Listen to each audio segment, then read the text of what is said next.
Hi, good morning and welcome to FilmarketTalks.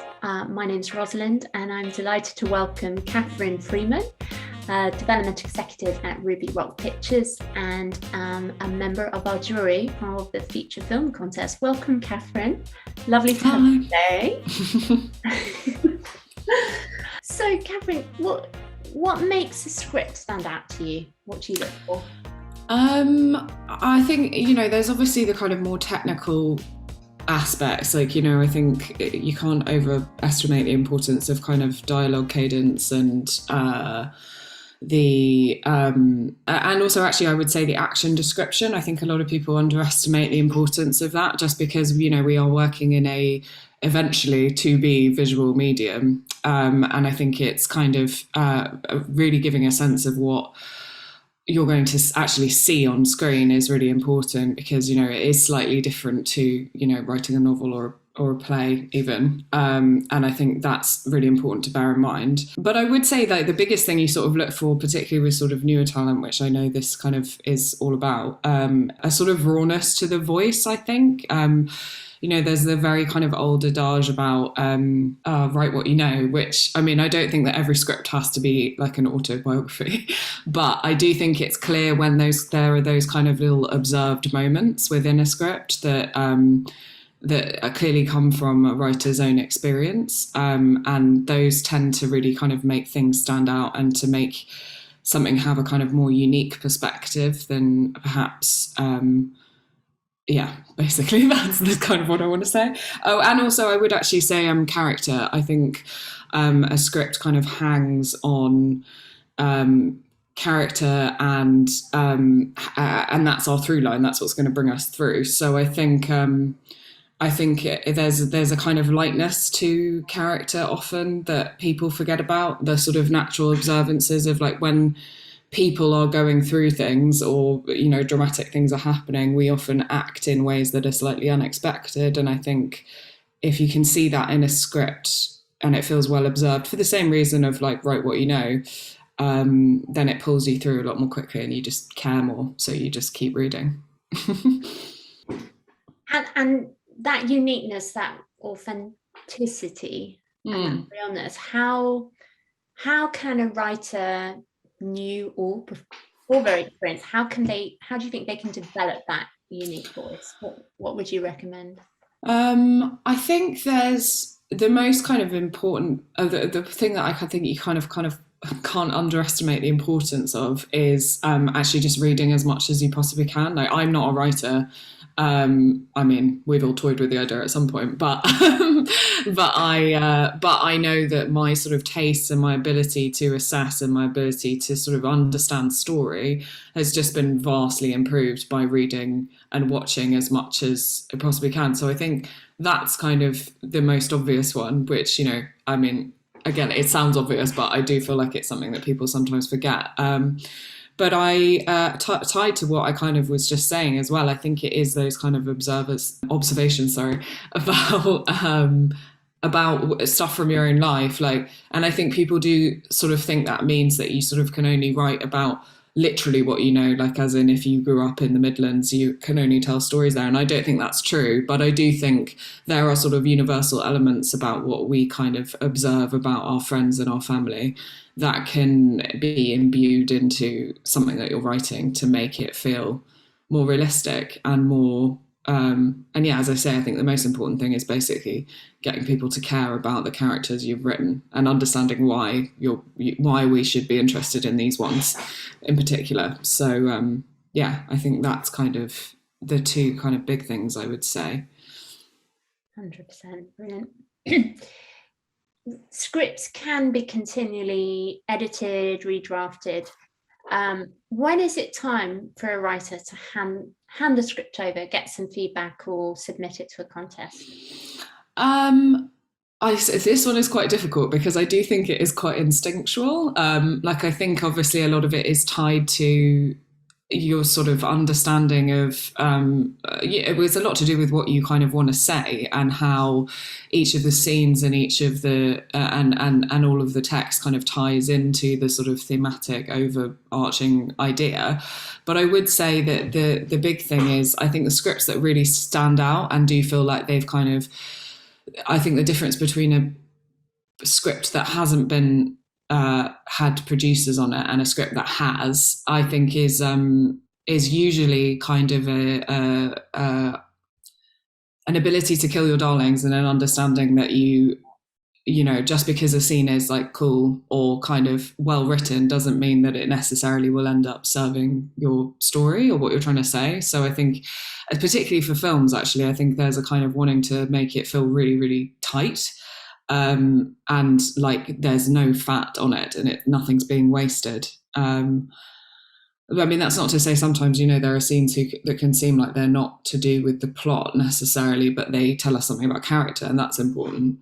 But yeah, I think it's kind of being quite brutal and being like, what is the actual purpose of this scene or this character's line? Yeah.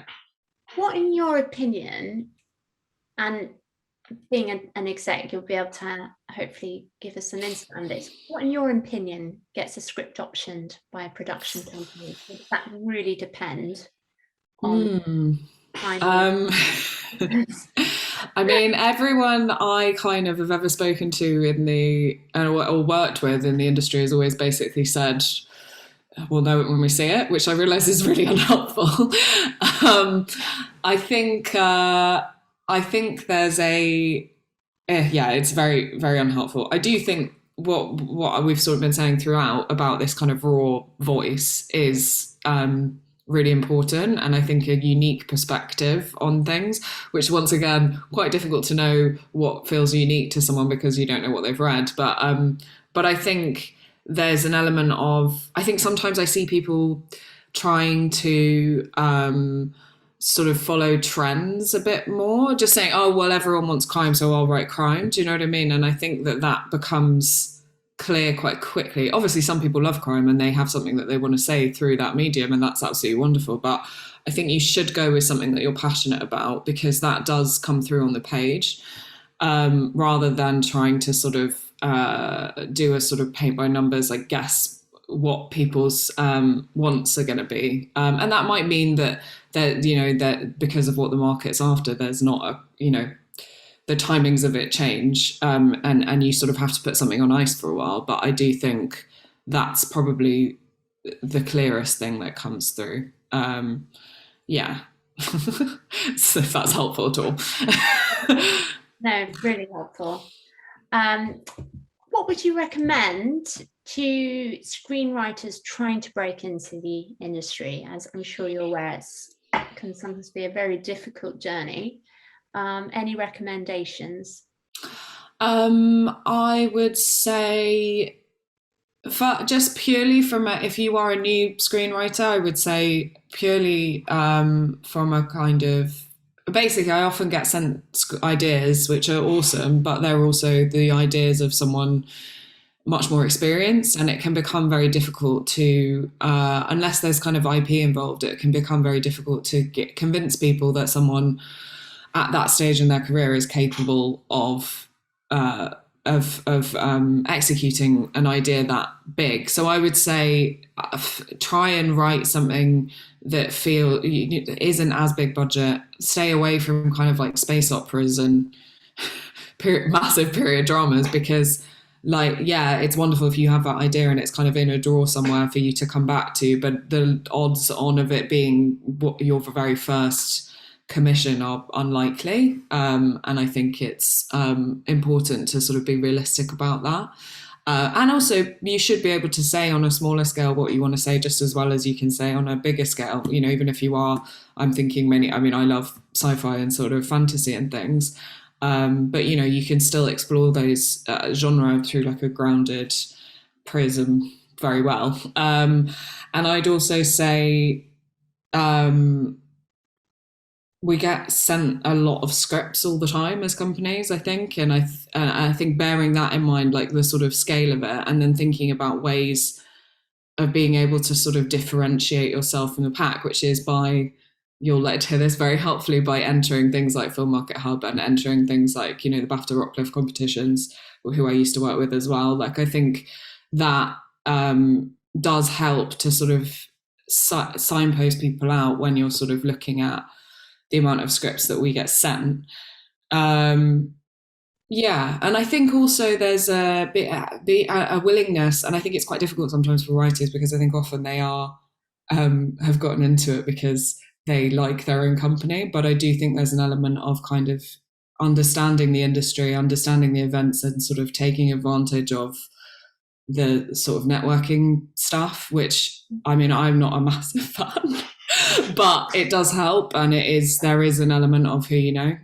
So yeah, if you can build a relationship with someone, even if it's not, I think also appreciating the importance of taking a meeting, even if it doesn't seem like it's going to get your project made right then and there, because actually I think people appreciate someone, like, if they know you, then in 3 years time they'll remember you, and they'll want to, if the right thing comes along, or if your project at that point ends up being the right thing. I think it's important to remember it is a bit of a jigsaw as well, and the pieces don't always fit together, but they will generally eventually have some use, which I think when I started in the industry, I sort of underestimated the importance of that, and I think it is key.